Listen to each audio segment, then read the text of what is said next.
నమస్తే welcome to current media news నేను సుమా ముందుగా బులెటిన్ లో హెడ్లైన్స్ విద్యుత్ ధరలపై చర్యలు తీసుకోండి మోడీకి లేఖ రాసిన సీఎం జగన్ విద్యుత్ సంక్షోభానికి కారణం వైసీపీ సర్కారే ఆర్థిక రంగాన్ని దిగజారుస్తున్నారని పయ్యావుల కేశవ్ ఫైర్ బీజేపీతో విభేదాలపై క్లారిటీ ఇచ్చిన నాదెండ్ల మనోహర్ బద్వేల్ పోరులో కలిసి పనిచేస్తామని వ్యాఖ్య రాష్ట్రాన్ని మత్తు ఆంధ్రప్రదేశ్ గా మారుస్తున్నారు వైసీపీ ప్రభుత్వంపై గొల్లపల్లి సూర్యారావు ఆరోపణ 11-12 తేదీల్లో సీఎం జగన్ తిరుమల పర్యటన అధికారులను అప్రమత్తం చేసిన జిల్లా కలెక్టర్ బండి సంజయ్ గెలిస్తే అభివృద్ధి జరిగిందా హుజూరాబాద్ ప్రజలకు మంత్రి హరీష్ రావు ప్రశ్నల వర్షం కోవిడ్ తర్వాత భారత్ వచ్చిన తొలి దేశాధినేత ఘన స్వాగతం పలికిన ప్రధాని మోడీ హైదరాబాద్ లో భారీ వర్షాలు హై అలర్ట్ ప్రకటించిన జీహెచ్ఎంసీ వైభవంగా దేవీ నవరాత్రి ఉత్సవాలు గాయత్రి దేవిగా దర్శనమిస్తున్న విజయవాడ దుర్గమ్మ ఇక డీటెయిల్స్ చూస్తే ప్రధాని మోడీకి లేఖ రాశారు ముఖ్యమంత్రి వైఎస్ జగన్మోహన్ రెడ్డి ఏపీ కోసం యుద్ధ ప్రాతిపదికన చేపట్టాల్సిన చర్యలను వివరించారు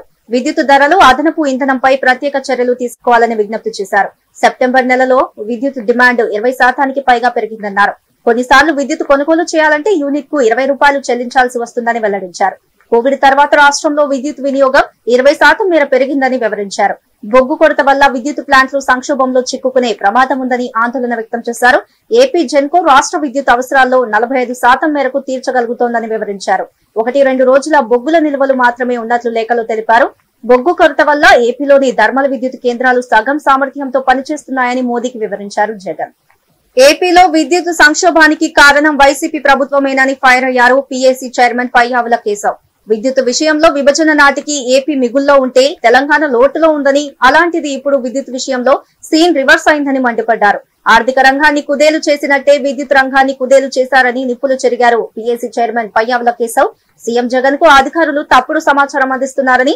సీఎం నోటి వెంట అర్ధ సత్యాలు అవాస్తవాలు పలికిస్తోంది అధికారులేనని తెలిపారు సత్యాలతో కూడినటువంటి ఈ లేఖని ప్రధానమంత్రికి రాయించారు ఏం రాశారు దాంట్లో మా దగ్గర బొగ్గు లేదు 1-2 రోజులకు మించి స్టాక్ లేదు అనేటువంటిది లేఖ రాశారు దాంతోపాటు ప్రభుత్వంలో ఉన్నటువంటి కోల్ ఆధారిత విద్యుత్ జనరేటింగ్ స్టేషన్లు ఏవైతే ఉన్నాయో ఆర్టీపీపీ కానీ VTPS Vijayawada thermal power station కానీ ఇవన్నీ 50% మేరకు మేము పనిచేసేటువంటి పరిస్థితుల్లో లేము అనేటువంటిది చెప్తున్నారు దీనికి కారణం ఎవరు మీరు కాదా సింగరేణికి ఇవ్వాల్సినటువంటి డబ్బులు ఇవ్వకుండా ఆపిపెట్టి బొగ్గు సరఫరా కావడం లేదు మాకు ప్రధానమంత్రి గారు కాపాడండి అని అంటే మన చేతగానితనానికి మన అసమర్థతకు మన ముందు చూపు లేకపోవడానికి ప్రధానమంత్రి గారు కాపాడాల మనల్ని సర్ప్లస్లో ఉన్నటువంటి ఈ రాష్ట్రాన్ని ఈ స్థితికి దిగజార్చింది మీ ముందు చూపు లేకపోవడం కాదా మీ నిర్ణయాలు కాదా అని నేను ప్రశ్నిస్తున్నా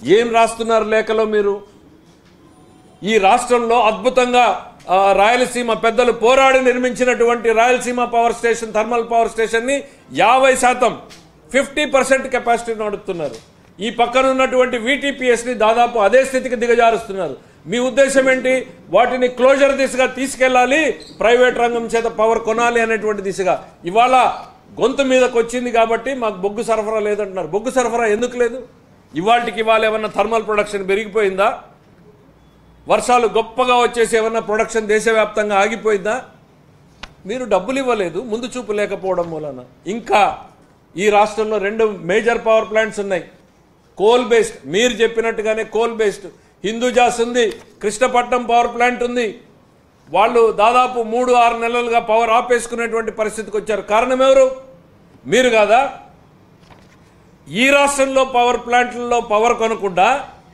వీళ్ళని షట్ డౌన్ చేయించి ప్రైవేట్ ఎక్స్చేంజ్లో మీరు పవర్ కొన్నటువంటిది వాస్తవం కాదా దీనికి ఏం సమాధానం చెప్తారు ఈ రాష్ట్రంలో పెట్టుబడులు పెట్టి ఈ రాష్ట్ర అవసరాల కోసం పెట్టినటువంటి విద్యుత్ రంగాన్ని మీరు నిర్లక్ష్యం చేసి బయట ఎక్స్చేంజ్లో పవర్ కొన్నటువంటిది వాస్తవం కదా వాళ్ళకి ఎప్పుడైతే పవర్ కొనటం మానేశారో వాళ్ళ యూనిట్లను షట్ డౌన్ చేసుకున్నారు విదేశాల నుంచి కూడా బొగ్గు దిగుమతిని ఆపేసుకున్నారు ఇవాళ కళ్ళు తెరిచారు మీరు కనువిప్పు కలిగింది పరిస్థితి భయంకరంగా కనిపించేటప్పటికీ బాధ్యతను దులుపుకోవడానికి ప్రధానమంత్రికి లేఖ రాస్తున్నారా దీనికి సంపూర్ణమైనటువంటి బాధ్యత ఈ ప్రభుత్వానిదే అనేటువంటిది నేను స్పష్టంగా చెప్తున్నాను ఇవాళ ఏదో కొత్తగా హై కాస్ట్ పవర్ మేము కొనాల్సి వస్తుందని మీకు కొత్తగా అదే హై కాస్ట్ పవర్ కొంటాం గుంటూరు రూరల్ మండలం ఏటుకూరు గ్రామంలో నూతనంగా నిర్మించిన కమ్యూనిటీ హాల్ ను హోంశాఖ మంత్రి మేకతోటి సుచరిత ప్రారంభించారు.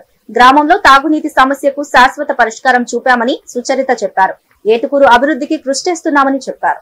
ఏదైతే ఎప్పుడు పరిష్కారం కానటువంటి తాగునీటి సమస్య ఏదైతే ఉందో ఈ ఏటుకూరు డివిజన్ పరిధిలో ఉన్నటువంటి గుణంపాడు గ్రామానికి కానివ్వండి, ఏటుకూరుకు మన కార్పొరేషన్ నుండి నీళ్లు అందించేటువంటి ఏర్పాటు కూడా చేయడం జరిగింది. మరి మనకు ఈ ఏటుకూరుకు సంబంధించి మన వైఎస్ఆర్ జగనన్న కాలనీలకు సంబంధించి అనేక లేఅవుట్ ద్వారా అనేక వేల మందికి ఇక్కడ దాదాపు 12,000 మందికి ఇళ్ల స్థలాలు కూడా కేటాయించడం జరిగింది. మరి అవన్నీ కూడా అభివృద్ధి చెంది ఒక మహానగరంగా మనకు ఈ ఏటుకూరు గుంటూరులో కలిసిపోయి పెద్ద మహానగరంగా ఏర్పడడంలో మరి వీరందరూ దానికి కావాల్సినటువంటి మౌలిక వసతుల గురించి ప్రశ్నించడం జరిగింది. మరి అవన్నీ కూడా మన మేయర్ గారి సహకారంతో, కమిషనర్ గారి సహకారంతో మన పూర్తి స్థాయిలో అభివృద్ధి చేస్తామని కూడా తెలియజేయడం జరిగింది. మరి ఏదైతే శ్మశానానికి సంబంధించి కూడా వాళ్ళు స్థలం గురించి కేటాయించమని చెప్పారు. మరి దానికి సంబంధించి కూడా స్థలం చూసి ఏర్పాటు చేయడం కూడా జరిగింది. బద్వేల్ ఉప ఎన్నిక నేపథ్యంలో బీజేపీతో విభేదాలు చోటు చేసుకున్నాయనే వార్తలపై జనసేన నాయకుడు నాదెండ్ల మనోహర్ స్పష్టత ఇచ్చారు. తాము బీజేపీతో కలిసే ఉన్నామని ఆయన చెప్పారు. బద్వేల్లో బీజేపీ అభ్యర్థి విజయానికి సహకరిస్తామని ఆయన అన్నారు. వచ్చే రోజుల్లో బీజేపీతో తమ జనసేన పొత్తు కొనసాగుతుందని ఆయన స్పష్టం చేశారు. నిజంగానే భగవంతుడు ఆశీర్వదించి అద్భుతంగా మన రైతాంగాన్ని కాపాడే విధంగా మనకి అంత వర్షాలు వస్తే మరి వరి సాగు ఎందుకు తగ్గిందండి? ప్రకాశం జిల్లాలో 105,000 ఎకరాలు వరి పంట ఈ సంవత్సరం ఎందుకు ప్రకాశం జిల్లాలో రైతాంగం నిలబెట్టుకోలేకపోయింది? రైతుల్ని కూడా చాలా పకడ్బందీగా ఈ ప్రభుత్వం మోసం చేస్తోంది. విత్తనాల విషయంలో కానివ్వండి, రుణాల విషయంలో కానివ్వండి, ప్రతి గ్రామంలో ఏదో రైతు భరోసా కేంద్రాన్ని ఏర్పాటు చేశారు. నేను ఛాలెంజ్ చేస్తున్నా ఇదే ముఖ్యమంత్రి గారిని, మీరు గతంలో చేసిన పాదయాత్రని ఈరోజు మీరు గ్రామాల్లో రండి. ఎక్కడ రైతాంగం ఉందో, ఎక్కడ మహిళలు ఉన్నారో, ఎక్కడ యువత ఉన్నారో వాళ్ళతో మీరు నిల్చుని మాట్లాడండి. కనీసం మీకు వాస్తవాలైన అర్థం అవుతాయి. ఈ రోజున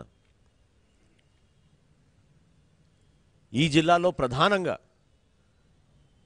ఈ పర్యటనలో భాగంగా అన్ని ప్రాంతాల్లో తిరిగి అక్కడున్న విషయాల్ని ప్రభుత్వం దృష్టికి తీసుకెళ్ళడానికి మేము తప్పకుండా మా వంతు మేము సహాయం సహకారాలు అందిస్తాం.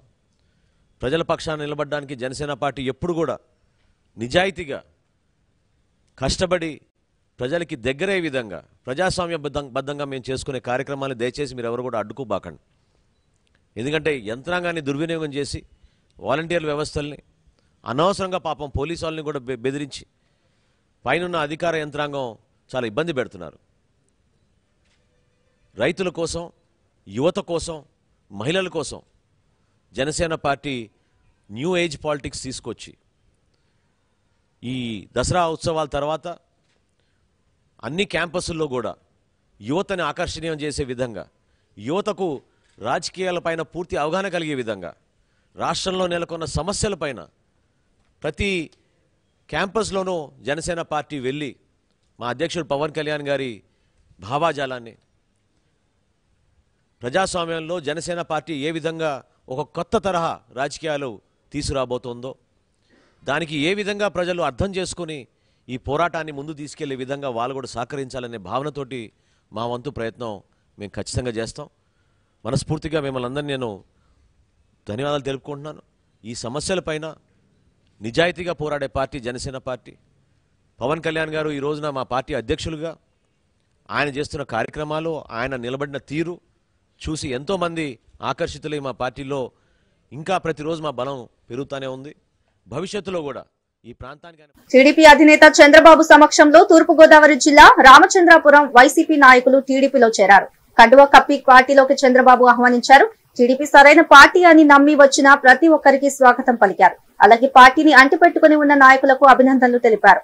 రాష్ట్ర విభజన తర్వాత ప్రత్యేక పరిస్థితుల దృష్ట్యా కొన్ని ఇబ్బందులు వచ్చాయని, వైసీపీలో గెలిచి వచ్చిన నాయకుడు నమ్మకంగా ఉంటాడనుకుంటే అలానే పోయాడని పేర్కొన్నారు.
మీ అందరి తరపున బోర్ల మల్లయాద్రి చౌదరి పామూరు మండల వైఎస్ఆర్సీపీ పార్టీ అధ్యక్షులు ఎక్స్ఎంపీటీసీ జెడ్పీటీసీ చాలా పెద్ద ఎత్తున బడుగు బలహీన వర్గాలకు సంబంధించిన కార్యకర్తలతో నాయకులతో పార్టీలో చేరుతున్నారు. పార్టీ తరపున వారిని సాదరంగా మనస్ఫూర్తిగా పార్టీలోకి ఆహ్వానిస్తున్నాను. ఈరోజు మీరు ఇక్కడ వేదిక పైన చూస్తే జిల్లా నాయకులందరూ ఉన్నారు. ప్రకాశం జిల్లాకు సంబంధించి ఒక పక్కన సాంబశివరావు ఎమ్మెల్యే మన పరచూరు, కొండేపి ఎమ్మెల్యే స్వామి, అదే మాదిరిగా అద్దంకి ఎమ్మెల్యే రవికుమార్ గారు, మాజీ శాసనసభ్యులు మార్కాపూర్ నారాయణ రెడ్డి గారు, మాజీ శాసనసభ్యులు గౌరవనీయులు ఒంగోలు జనార్దన్ గారు, అదే మాదిరిగా గిద్దలూరు మాజీ శాసనసభ్యులు అశోక్ గారు, ఇంకా మిగిలిన సత్య అందరూ కూడా ఇక్కడికి వచ్చారు. అంటే జిల్లా వచ్చారంటే ఉగ్ర నరసింహారెడ్డి గారు ఎంత బాగా కోఆర్డినేట్ చేస్తున్నాడో దీన్ని బట్టి అర్థమవుతుంది. తాడేపల్లి ప్యాలెస్ వీడి సీఎం జగన్మోహన్ రెడ్డి ప్రజల్లోకి రావాలని జేసీ అస్మిత్ రెడ్డి అన్నారు. ప్రజా సమస్యలు తెలియకుండా ఎలా పరిపాలిస్తారని ప్రశ్నించారు. రాష్ట్ర వ్యాప్తంగా రైతులు ఆత్మహత్యలు చేసుకుంటుంటే సీఎం మాత్రం ఓటు బ్యాంక్ రాజకీయానికే పెద్దపీట వేస్తున్నారని మండిపడ్డారు. టీడీపీ అధిష్టానం నిర్ణయం మేరకు రాష్ట్ర వ్యాప్తంగా పర్యటించి ప్రజా సమస్యలపై పోరాడతామని చెప్పారు. మన ముఖ్యమంత్రి దిగొస్తాడో ప్రజల్లోకి వెళ్లి చూస్తాడో ఆ రోజు ప్రజల సమస్యలు అర్థమైతే గానీ ఇంట్లో కూర్చుంటే ఏమీ అర్థం కాదు. నేను కోరేది ఒకటే, మన ముఖ్యమంత్రి గారు ఇకనైనా శవరాజకీయం మానుకొని ముందుకొచ్చి, నేను ఎందుకంటున్నాను శవరాజకీయము, మన రైతులు అనే వాళ్ళు ఆత్మహత్య చేసుకుంటున్నారు. తను కేవలం తన ఓట్ బ్యాంక్ వస్తే చాలు, నేను మళ్ళా అదే కుర్చీలో కూర్చుంటానే ఆలోచనతో ఉన్నాడు. అది మానుకొని ప్రజలకి మేలు జరిగేటట్టు చేయాలని నేను కోరుతున్నాను. ఖచ్చితంగా మా అధ్యక్షులు చెప్పినట్టు ప్రతి జిల్లాలో ప్రతి మండలం తిరిగి ఖచ్చితంగా రైతు అనేవాడికే కాదు కానీ ఎవరికైతే అన్యాయం జరుగుతుందో వాళ్ళ వెంట ఉండి ముందుకు కొనసాగుతాం. దీన్ని ఇంతటితో ఈరోజు ఆగిపోదు. మన ముఖ్యమంత్రి గారు దిగి వచ్చేంత వరకు మన పోరాటం ఆగేదే లేదు. వైసీపీ ప్రభుత్వం రాష్ట్రాన్ని మత్తు ఆంధ్రప్రదేశ్ గా మారుస్తుందని టీడీపీ నేత గొల్లపల్లి సూర్యారావు ఆరోపించారు. డ్రగ్స్ సరఫరా చేస్తూ వైసీపీ నాయకులు దొరుకుతున్నా కూడా పోలీసులు చూసి చూడనట్లు వదిలేస్తున్నారని ఆయన మండిపడ్డారు. మత్తులో మునిగిపోతున్న వైసీపీ నాయకులు రాష్ట్రాన్ని ముంచే స్థాయికి చేరుకున్నారని అన్నారు. డ్రగ్స్ చాలా విపరీతమైనటువంటి అక్రమ మార్గాల్లో ఈ రాష్ట్రంలోకి చొరబడతా ఉన్నాయో వాటిని అరికట్టలేనటువంటి ప్రభుత్వం, వాటి పట్ల బాధ్యతగా వ్యవహరించుకోకుండా ఉండడం ఈ ప్రభుత్వాన్ని ఈ రాష్ట్ర ప్రజలందరూ ప్రశ్నిస్తున్నారు. ముఖ్యంగా ఆఫ్ఘనిస్తాన్ దగ్గర నుంచి ముంబై విజయవాడ అన్నటువంటి కేంద్రంగా రవాణా అవుతున్నటువంటి ఈ డ్రగ్స్ని కంట్రోల్ చేయలేనటువంటి పరిస్థితులు ప్రక్కన ఉంటే మరి ఎవరైనా ఏంటిది ఇలాంటి పరిస్థితులు ఎందుకు ఆంధ్రప్రదేశ్లో ఉన్నాయి, ప్రభుత్వం ఏం చేస్తుంది, ప్రభుత్వం భవిష్యత్తు కోసం ఎదురు చూస్తున్నటువంటి యువతరాన్ని నిర్వీర్యం చేస్తూ ఉన్నారు. ఈ మాఫియా డ్రగ్స్ మాఫియా వలన ఇతరత్ర ఏదైతే అక్రమ కార్యక్రమాల ద్వారా ఈ రాష్ట్రాన్ని నిర్వీర్యం చేస్తున్నారు, భవిష్యత్తు లేకుండా యువతకి చేస్తుందన్నటువంటి ఒక ఆలోచనతో ఎవరైనా ప్రశ్నిస్తూ ఉంటుంటే వారి మీద తిరిగి ఎదురుదాడి చేయడం, వారి మీద కేసులు పెట్టడం, వారి మీద పోలీసుల ద్వారా నోటీసులు పంపించడం అన్నది చూస్తున్నప్పుడు చాలా భయానకంగా, ఆందోళనగా ఇవాళ ఈ రాష్ట్రం అంతా బాధపడుతున్నటువంటి పరిస్థితులు నేను ఈ సందర్భంగా మనవి చేస్తున్నాను. ఈ రాష్ట్రం అంతా డ్రగ్స్ మాఫియాతో నిండిపోయి ఉంది. ఇవాళ విద్యార్థులకి కానీ, యువతకు కానీ, నిరుద్యోగులకు కానీ ఏ రకమైనటువంటి ఆశాజనకమైనటువంటి భవిష్యత్తు చూపించకపోతే లేదు, కానీ వీళ్ళ యొక్క భవిష్యత్తుని నిర్వీర్యం చేస్తున్నటువంటి పరిస్థితులు ఈ డ్రగ్స్ మాఫియా వలన జరుగుతున్నటువంటి ఈ విధానాన్ని చూసి యువత యొక్క తల్లిదండ్రులుగా, పెద్దవాళ్ళంగా ఈ రాష్ట్రం ఒక విజనరీగా ఆనాడు చంద్రబాబు నాయుడు ఈ రాష్ట్రాన్ని ముందుకు తీసుకెళ్లాలన్నటువంటి ఆలోచనతో ఒక మంచి పునాదులు వేసినటువంటి ఈ రాష్ట్రం చిన్నాభిన్నం అయిపోతుందన్నట్టు ఒక ఆవేదనతో ఇవాళ మేమందరం కూడా మాట్లాడుతున్నాం. మరి దీన్ని అరికట్టాలి. ఇవాళ హెరాయిన్ అనేది అత్యంత ప్రమాదకరమైనటువంటి మనిషి యొక్క ఆ జీవితాన్ని సర్వనాశనం చేసే ఒక మత్తు పదార్థం అది. హిందూ మత ప్రతినిధులైన బ్రాహ్మణులపై ముఖ్యమంత్రి కక్ష కట్టాడని టీడీపీ రాష్ట్ర ఉపాధ్యక్షుడు వేమూరి ఆనంద్ సూర్య ఆరోపించారు. వైసీపీ ప్రభుత్వం బ్రాహ్మణుల నోట్లో మట్టి కొట్టిందన్నారు. ఈ ప్రభుత్వంలో పేద బ్రాహ్మణుల బతుకు దుర్భరంగా తయారైందన్నారు. బ్రాహ్మణ కార్పొరేషన్ ను బీసీ శాఖ పరిధిలో చేరుస్తూ ప్రభుత్వం ఇచ్చిన జీవో 103ను వెంటనే రద్దు చేయాలన్నారు. బ్రాహ్మిన్ కార్పొరేషన్ పరిస్థితి అధ్వాన స్థితిలోకి మన ముఖ్యమంత్రి జగన్మోహన్ రెడ్డి గారు నెట్టివేసిన సంగతి మనందరికీ తెలుసు. గత సెప్టెంబర్ 23వ తారీఖు నాడు బ్రాహ్మిన్ కార్పొరేషన్ని దేవాదాయ ధర్మాదాయ శాఖలో అంతర్భాగంగా ఎండోమెంట్ డిపార్ట్మెంట్లో ఉన్నటువంటి ఈ యొక్క బ్రాహ్మిన్ కార్పొరేషన్ని అర్ధంతరంగా 103 జీవో ద్వారా బ్రాహ్మిన్ కార్పొరేషన్ని బీసీ డిపార్ట్మెంటులో కలపటం జరిగింది. బీసీ డిపార్ట్మెంట్ కింద పనిచేయాలనేటటువంటి ఒక నిర్ణయాన్ని ఈ ప్రభుత్వం చేసిందంటే గత 2 సంవత్సరాల 4 నెలలుగా బ్రాహ్మణులకు ఇవ్వవలసినటువంటి పథకాలను నిర్వీర్యం చేస్తూ మొదటి సంవత్సరం 100 కోట్లు ఇచ్చామన్నారు, రెండవ సంవత్సరం 141.75 కోట్లు ఇచ్చామన్నారు. నిన్న కాక మొన్న కొత్తగా పెట్టినటువంటి బడ్జెట్లో 359 కోట్లు ఇచ్చినామన్నారు. వెరసి 500 పైన కోట్ల చిల్లర ఇచ్చామని చెప్పినటువంటి ఈ రాష్ట్ర ప్రభుత్వం పద్దులు ఖాతాలు మాత్రమే ఉన్నాయి కానీ పేద బ్రాహ్మణుడి నోట్లో మట్టి కొడుతున్నటువంటి విషయాన్ని సందర్భంగా నేను తెలియజేస్తున్నా. మొన్నటికి మొన్న కరోనాలో 2 సార్లు వచ్చినటువంటి కరోనా కష్టకాలంలో అర్చక పురోహితులకు దినసరి ఆదాయం మీద బతికేటటువంటి బ్రాహ్మణ పేదలకు ఉద్దీపన పథకం కింద మరి నెలకు 5,000 రూపాయలు ఇవ్వాలని కేంద్ర ప్రభుత్వం డిజాస్టర్ మేనేజ్మెంట్ కింద ఇవ్వాలంటే ఆ డబ్బుల్ని కూడా బ్రాహ్మణులకు ఇవ్వకుండా బ్రాహ్మణుల నోట్లో మట్టి కొట్టి ఆ డబ్బును కూడా దోచుకున్నాడు జగన్మోహన్ రెడ్డి గవర్నమెంట్. అంతేకాకుండా ఇప్పుడు ఏదైతే 500 పైచిలకు కోట్లు ఇచ్చామన్నారో ఆ కోట్లని ఇతర పథకాలకు మళ్లిస్తున్నామని చెప్పి ఆ పథకాల ద్వారా ఆ పథకాల్లో ఈ నెల 11, 12 తేదీల్లో తిరుపతి, తిరుమలలో ముఖ్యమంత్రి వైఎస్ జగన్ పర్యటించనున్నారు. వివిధ అభివృద్ధి కార్యక్రమాల్లో సీఎం పాల్గొననున్నారు. ఈ మేరకు ముఖ్యమంత్రి జిల్లా పర్యటన ఏర్పాట్లు పక్కాగా ఉండాలని, విజయవంతం చేయాలని జిల్లా కలెక్టర్ ఎం హరినారాయణన్ అధికారులను ఆదేశించారు. JC Rajababu, urban SP Venkatappala Naidu, RTO Kanaka Narsareddy జిల్లా అధికారులతో కలిసి ముందస్తు వాహన శ్రేణితో పాటు ప్రారంభానికి సిద్ధమవుతున్న పలు ప్రాంతాలను పరిశీలించి అధికారులకు దిశానిర్దేశం చేశారు.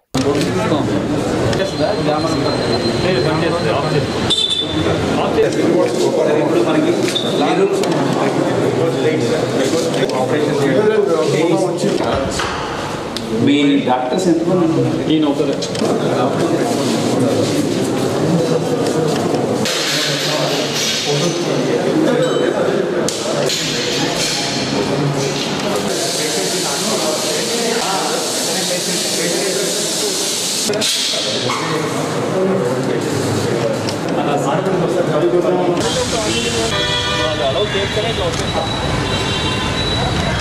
వాళ్ళని ఒక పక్క తీసుకెళ్ళాలంటే అక్కడ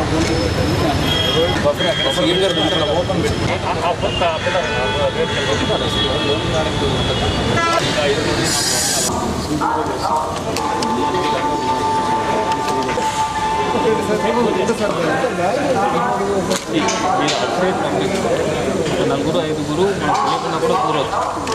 మీరు వాళ్ళకి ఏం చెప్తారంటే ఇంకా 4 o'clock ప్రోగ్రామ్ చేసి వాళ్ళకి 2:30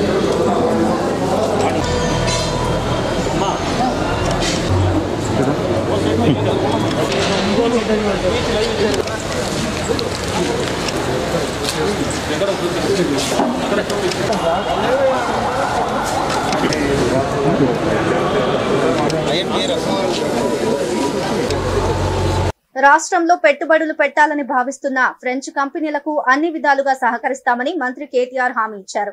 దేశంలోనే అత్యంత వేగంగా అభివృద్ధి చెందుతున్న రాష్ట్రం తెలంగాణ అని చెప్పారు. హైదరాబాద్ లోని హెచ్ఐసిసిలో Indo French chamber of commerce and industry ఆధ్వర్యంలో ఇన్వెస్ట్మెంట్ కాంక్లేవ్ నిర్వహించారు. ముఖ్య అతిథిగా హాజరైన కేటీఆర్ మాట్లాడుతూ పెట్టుబడులను ఆకర్షించేందుకు తెలంగాణ ప్రభుత్వం విప్లవాత్మక విధానాలను తీసుకొచ్చిందన్నారు. టీఎస్ ఐపాస్ ద్వారా 15 రోజుల్లో కొత్త కంపెనీలకు అనుమతులు ఇస్తున్నట్లు తెలిపారు. I think you guys deserve a big round of applause to begin with for all your efforts after 18 months, making this event. His Excellency, the Ambassador of France and India, Emmanuel Linau, thank you, sir. You've been kind. You've lived up to your commitment. The last time we met, you had committed to me that you will come back to Hyderabad with a delegation of businessmen and businesswomen who could potentially look at the state with some interest in terms of investment. Thank you very much for keeping your word, and thank you for bringing such a large delegation. To the distinguished gathering, the ladies, gentlemen, I hope you're enjoying not just your meetings here, but also the hospitality of Hyderabad. In fact, I know the French, do not typically like the spicy cuisine, but I can assure you that our Hyderabadi biryani can be made in multiple ways to suit your palate.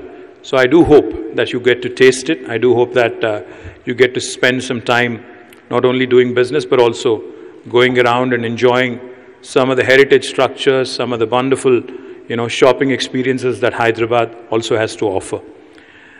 Quickly, coming to business, Telangana is the youngest state in India today. We were formed as a state in 2014 June. It's been about 7 years and a few months. But I can share with a lot of pride, I can say this with a lot of happiness, that in fact we are one of the fastest growing states in the entire country.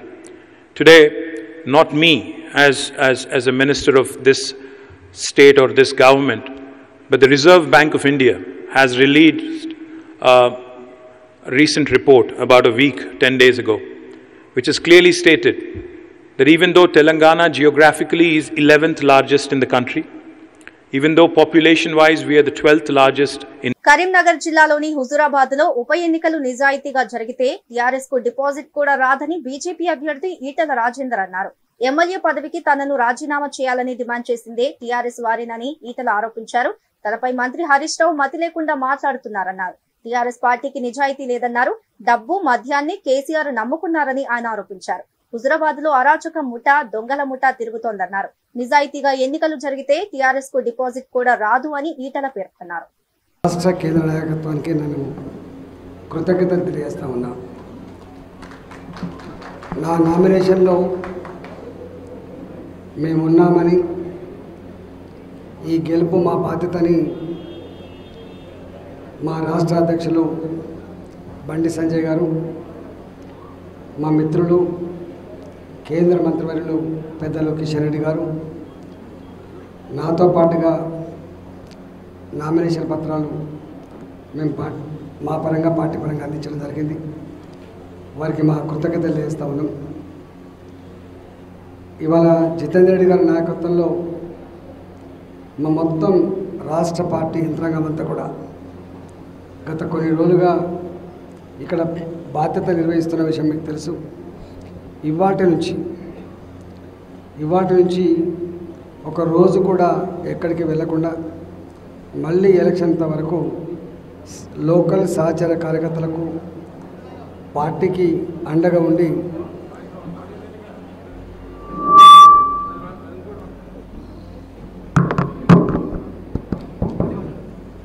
ఓకేనా, రెండు పడుకోనా ఒకట చాలా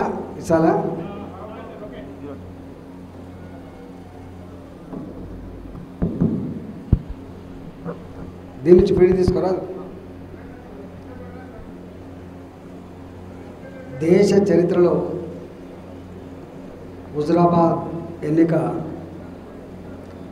ఒక చీకటి అధ్యాయం, ప్రజాస్వామ్యానికి ఒక గుడ్డలి పెట్టు. దీనికి కారకులు ప్రజాస్వామ్యాన్ని కాపాడాల్సినటువంటి, సాంప్రదాయాలు నిలబెట్టాల్సినటువంటి బాధ్యత కలిగిన ముఖ్యమంత్రి గారు.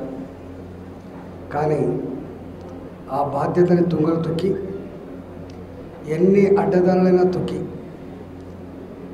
దుర్మార్గంగా, అక్రమంగా, డబ్బు సంచులతో, మద్యం సీసాలతో, ప్రలోభాలతో, అధికార దుర్వినియోగంతో గెలవాలన్నటువంటి నీచమైనటువంటి కుట్ర గత 5 నెలల 8 రోజులుగా కొనసాగుతా ఉంది. ఇక్కడ అరడజన్ మంత్రులు, 10 సంఖ్యలో ఎమ్మెల్యేలు, ఎమ్మెల్సీలు, వందల సంఖ్యలో నాయకులు, వేల సంఖ్యలో కార్యకర్తలు నిత్యం ఇక్కడ చేసే పనుల్లా ప్రజలను ప్రలోభపెట్టడం, ప్రజల్ని భయభ్రాంతులకు గురి చేయడం, ప్రజలకు నాయకులని వెలగట్టేటువంటి పరిస్థితి ఇక్కడ కొనసాగుతుంది. ఎన్ని చేసినప్పటికి కూడా, వీళ్ళు ఎన్ని చేసినప్పటికి కూడా 5 నెలల 8 రోజుల్లో వాళ్ళకు వచ్చిన రిజల్ట్ 100కు 100% ఇక్కడ పువ్వు గుర్తు గెలవబోతుంది. ఈటల రాజేంద్ర 2 ఏళ్ల కిందట బండి సంజయ్ గెలిస్తే జరగని అభివృద్ధి ఇప్పుడు ఈటల గెలిస్తే జరుగుతుందా అని ప్రశ్నించారు మంత్రి హరీష్ రావు. గెల్లు శ్రీనివాస్ ను గెలిపిస్తే అభివృద్ధి చేసి చూపిస్తామన్నారు. హుజురాబాద్ నియోజకవర్గంలో విస్తృతంగా ప్రచారం చేస్తున్నారు Harish Rao. Petrol, diesel, gas ధరలు పెంచే బీజేపీ కావాలా, కళ్యాణ లక్ష్మి, ఆసరా పెన్షన్ ఇచ్చే టీఆర్ఎస్ కావాలా అంటూ ప్రశ్నించారు. పెట్రోల్, డీజిల్ ధరలు పెంచిన బీజేపీకి ఓటుతోనే గుణపాఠం చెప్పాలన్నారు. రంగానికి 7 ఏళ్లలో కేసీఆర్ గారు చేసినంత బహుశా భారతదేశంలో ఏ ముఖ్యమంత్రి గారు కూడా చేసి ఉండరు. మరి అంత బాగా జరిగింది మాకు. ఈ ఒకటి కూడా చేయాలని మీ శివాజీ గారు, అదేవిధంగా కిషన్ రావు గారు, మా వెంకన్న గారు కోరింది. తప్పకుండా మీకు తెలుసు, యాక్చువల్గా 2016 సంవత్సరంలోనే ముఖ్యమంత్రి గారు మొత్తం ఫైల్ను రికమెండ్ చేస్తూ రాష్ట్ర ప్రభుత్వం నుంచి కేంద్రానికి పంపించిన విషయం కూడా మీకు తెలుసు. రాబోయే రోజుల్లో మీ సంఘ బాధ్యులను గౌరవ ముఖ్యమంత్రి గారి దగ్గరికి నేనే స్వయంగా తీసుకువెళ్లి పూర్తి సహకారం అందిస్తా అని చెప్పి మనం చెప్తా ఉన్నాం. సో మిత్రులారా, మరి ఒక్క విషయం ఆలోచించండి. సరే, హుజురాబాద్ లో ఎలక్షన్లు వచ్చినాయి, ఎవరు గెలిస్తే లాభం అవుతుందో ఆలోచించాలి కదా. మీరైతే రైతులే, రూపాయికి 90 పైసలు భూమి. మరోసారి హైదరాబాద్ ను భారీ వర్షం ముంచెత్తింది. వనస్థలిపురం నుంచి బంజారా హిల్స్ వరకు ఈ ప్రాంతం ఆ ప్రాంతం అని తేడా లేకుండా నగరం మొత్తం కుండపోత కురిసింది. శంషాబాద్, రాజేంద్ర నగర్, కిస్మత్పూర్, రామ్ నగర్, పాత బస్తీ, గోల్కొండ, చంపాపేట, సైదాబాద్, దిల్సుఖ్ నగర్, ఎల్బీ నగర్, వనస్థలిపురం, బిఎం రెడ్డి నగర్, హయత్ నగర్, పెద్దాంబర్పేట్, అబ్దుల్లాపూర్ మెట్, అనాజ్పూర్ లో వర్షం దంచుకొట్టింది. Jubilee Hills, Banjara Hills, Madhapur ప్రాంతాల్లో కూడా భారీ వర్షం పడుతుంది. రోడ్లన్నీ జలమయం కావడంతో వాహనదారులు అవస్థలు పడుతున్నారు. భారీ వర్షం నేపథ్యంలో జీహెచ్ఎంసీ అధికారులు హై అలర్ట్ ప్రకటించారు. లోతట్టు ప్రాంత ప్రజలను అప్రమత్తం చేశారు. రంగంలోకి దిగిన జీహెచ్ఎంసీ, డిఆర్ఎఫ్, అత్యవసర విభాగాలు యుద్ధ ప్రాతిపదికన చర్యలు చేపడుతున్నారు. పాత బస్తీలో రోడ్లన్నీ చెరువులను తలపిస్తున్నాయి. మెట్రో స్టేషన్ల కింద భారీగా వర్షపు నీరు నిలిచింది. మ్యాన్ హోల్స్ పొంగి పొర్లుతున్నాయి. హైటెక్ సిటీ నుంచి కేపీహెచ్పీ మధ్య ట్రాఫిక్ జామ్ ఏర్పడింది. రోడ్లపై ట్రాఫిక్ భారీగా నిలిచిపోయింది.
Thank you.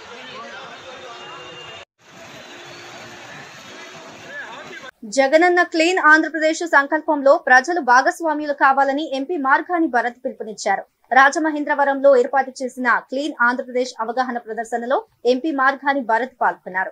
Jagananna clean Andhra Pradesh Bharat అన్న అడుగు క్లీన్ రాజమహేంద్రవరం పేరుతో నగరంలోని రాజా థియేటర్ నుంచి క్వారీ మార్కెట్ సెంటర్ వరకు భారీ ర్యాలీ నిర్వహించారు. ఈ కార్యక్రమంలో మాజీ కార్పొరేటర్ అజ్జరపు వాసు, స్థాయి సంఘం మాజీ చైర్మన్, స్టాండింగ్ కమిటీ మాజీ చైర్మన్ బర్రె కొండబాబు, ఏపీ ఖాదీ గ్రామీణ పరిశ్రమల బోర్డు డైరెక్టర్ పిల్లి నిర్మలా కుమారి, వైసీపీ నాయకులు పాల్గొన్నారు. వెహికల్స్ ఇస్తూ ఆ డెన్సిటీ ఆఫ్ పాపులేషన్ బట్టి ఎక్కడ కూడా ఆ డంపింగ్ యార్డ్స్ కింద ఏదైతే బాక్సెస్ని వీధి చివరలు పెడతారో అది పూర్తిగా నిర్మూలిస్తూ ఈ యొక్క వెహికల్స్ మార్నింగ్ 8 to 10 o'clock దాకా ప్రతి వీధి చివరన కూడా ఒక టైమింగ్ ప్రకారంగా పెట్టించడం జరుగుతుంది.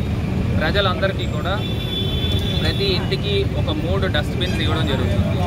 గ్రీన్ కలర్ ఏమో తడి చెత్త కింద, బ్లూ కలర్ పొడి చెత్త కింద, రెడ్ కలర్ హజార్డియస్ వేస్ట్ అంటే మనకి మాస్కుల దగ్గర నుంచి చిన్నపిల్లల డైపర్స్ దగ్గర నుంచి ఏదైతే మనం పీపీ కిట్స్ ఉంటాయో ఇవన్నిటిని కూడా అందులో డంప్ చేసే విధంగా ఒక 3 డస్ట్బిన్స్ ఇస్తూ ప్రతి ఒక్కరిని కూడా ఆ డస్ట్బిన్స్ని యూజ్ చేస్తూ ఈ వెహికల్స్ ఏదైతే మనకి తడి చెత్త పొడి చెత్త వెహికల్స్ వస్తున్నాయో ఆ వెహికల్స్లోనే చేస్తూ మన ఆంధ్రప్రదేశ్లో రాజమండ్రి ఒక రోల్ మోడల్ కింద ఉండాలని స్వచ్ఛ సర్వేక్షణలో భాగంగా మొన్న 52nd ర్యాంక్ వచ్చింది. దాని నుంచి ఇంకా మెరుగుపరుస్తూ మనకి సులభ కాంప్లెక్స్లు కూడా సిటీ మొత్తం మీద ఒక 20 సులభ కాంప్లెక్స్ల పైనే నిర్మాణం కూడా చేయడం జరిగింది. సిఎస్ఆర్ యాక్టివిటీ అయితే కానివ్వండి, సన్ నెట్వర్క్ వాళ్ళు ₹1 ఇవ్వడం జరిగింది.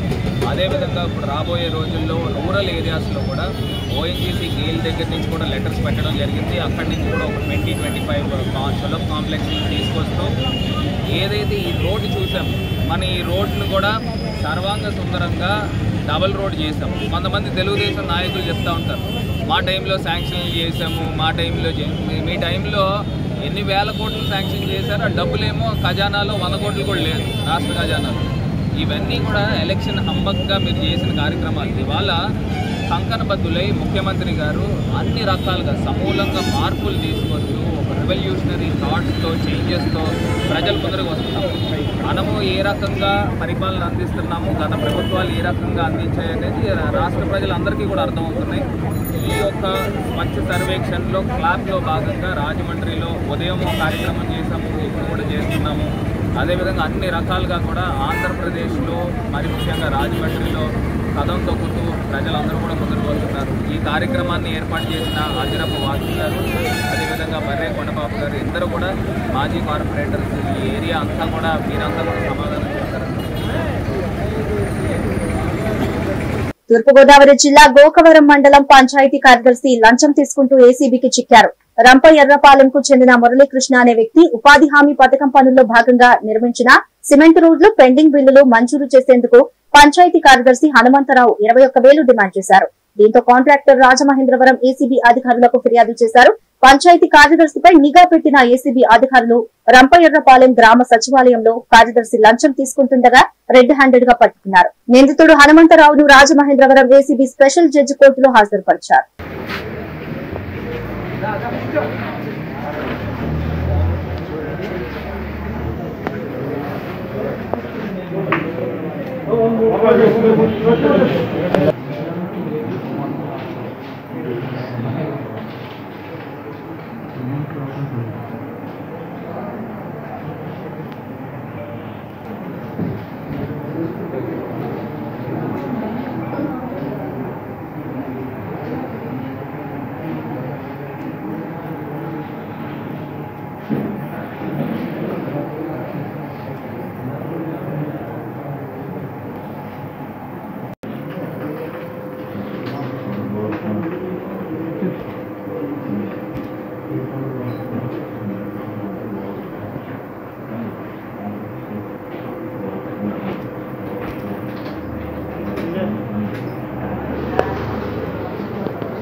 అలాగే అలాగే సార్, అందుకని ఓకే సార్, థ్యాంక్ యూ. దేవి నవరాత్రి ఉత్సవాల్లో భాగంగా 3వ రోజు విజయవాడ దుర్గమ్మ గాయత్రీదేవి అవతారంలో దర్శనమిచ్చారు. సకల మంత్రాలకు మూలమైన గాయత్రీదేవికి వేదమూర్తులు, అర్చకులు ప్రత్యేక పూజలు నిర్వహించారు. ఉదయం 4 గంటల నుంచే అమ్మవారిని భక్తులు దర్శించుకుంటున్నారు. సకల మంత్రాలకు మూలమైన గాయత్రి శక్తిగా దర్శనమిస్తున్నారు అమ్మవారు. గాయత్రి మాతను దర్శించుకోవడం వల్ల సకల మంత్ర సిద్ధి ఫలాన్ని పొందుతారని భక్తుల విశ్వాసం. అమ్మవారిని దర్శించుకోవడానికి భక్తులు పెద్ద ఎత్తున ఇంద్రకీలాద్రికి తరలి వస్తున్నారు. కాగా కరోనా మహమ్మారి నేపథ్యంలో ఆలయ అధికారులు ప్రత్యేక ఏర్పాట్లు చేస్తున్నారు. ఆన్లైన్ ద్వారా టికెట్ పొందిన భక్తులకు మాత్రమే దర్శనం కల్పిస్తున్నారు. క్యూ లైన్ లో భక్తుల మధ్య దూరం ఉండేలా చర్యలు చేపడుతున్నారు. 2 రోజుల భారత పర్యటనకు డెన్మార్క్ ప్రధాని ఢిల్లీకి చేరుకున్నారు. డెన్మార్క్ ప్రధాని మెట్టే ఫ్రెడరిక్సన్ కు రాష్ట్రపతి భవన్ వద్ద ప్రధాని ఘన స్వాగతం పలికారు. ఆ తర్వాత ఆమెకు గౌరవ వందనం లభించింది. ఫ్రెడరిక్సన్ 3 రోజుల పర్యటన నిమిత్తం భారత్ కు వచ్చారు. ప్రధాని మోదీ, రాష్ట్రపతి కోవింద్ ఆమె ద్వైపాక్షిక చర్చల్లో పాల్గొంటారు. భారత్ ను సన్నిహిత భాగస్వామిగా గుర్తిస్తామని ఫ్రెడరిక్సన్ తెలిపారు. డెన్మార్క్ భారత్ ద్వైపాక్షిక సంబంధాల్లో ఈ పర్యటన ఓ మైలురాయిగా మిగులుతుందని ఆమె చెప్పారు.